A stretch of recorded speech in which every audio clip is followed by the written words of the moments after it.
Can we restrict group chat in Messenger? Hey everybody, welcome back to our channel.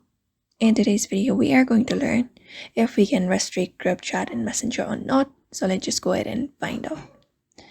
So for that, you can open up your group chat in Messenger first. Go ahead and open up your group chat. And when you are here, you can find this info section at the top to open up a new menu.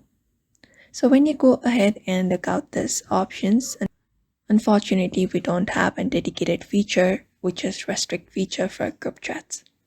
But for individual, we have that.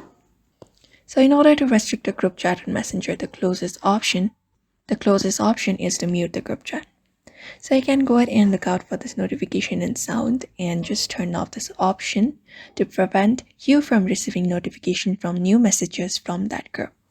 So you can just go ahead and do that, click on OK, and this is it.